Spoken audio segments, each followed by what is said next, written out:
Yesu nakupenda, Yesu nakupenda, kwani ulinipenda.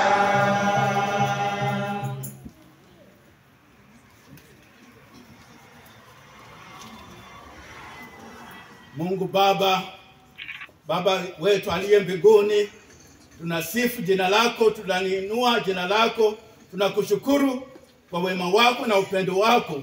Ulitupenda wakati ulikuwa katika giza na kumtoa mwana wako Yesu Kristo kuwa mwokozi wetu.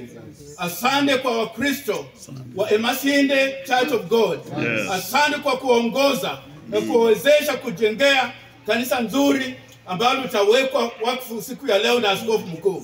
Tunaomba baraka zako kwao katika jina la Yesu. Tunajua wamebarikiwa na watazidi kubarikiwa. Tunasema asante kuongoza kiongozi wetu askofu mkuu pamoja na msafara wake kufika hapa ili aweke kanisa hili wakfu na kulifungua kwa jina lako. Tunamuombea upako wako wa Roho Mtakatifu izidi kumuinua kwa kazi yote ambayo utatenda. Tunamuombea mwenyekiti, mwimbisaji, kwaya zote na wote ambao utahusika. Mungu aongoze katika jina la Yesu.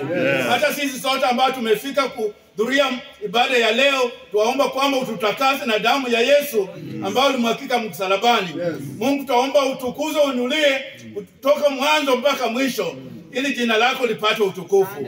Haya tumeyaomba na shukurani kwa jina safi la Yesu Kristo mwokozi wetu. Amen.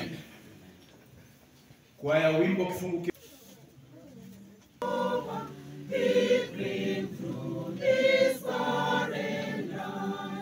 I am weak, but thou art mighty. Hold me with thy powerful arm. Bread of heaven, feed me till I want no more.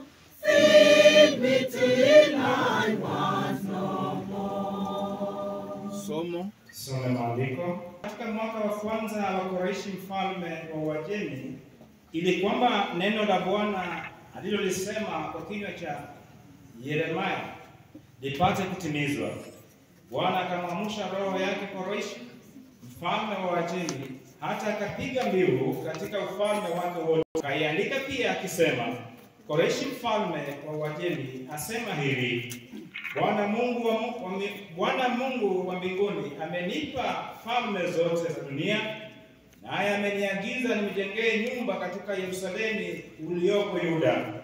Basi kila mtu katika ninyi nyote mlio watu wake Bwana Mungu wake na awe pamoja nanyi, na akwee mpaka Yerusalemu ulioko Yuda, akaijenge nyumba ya Bwana Mungu wa Israeli. Yeye ndiye Mungu iliyoko Yerusalemu. Mtu awaye yote aliyesalia mahali popote akaapo hali ya ugeni, na asaidiwe na watu wa mahali pake kwa fedha na dhahabu na mali na wanyama zaidi na vitu vitolewavyo kwa hiari ya mtu kwa ajili ya nyumba ya Mungu iliyoko Yerusalemu. Ndipo wakaondoka wakuu wa mbari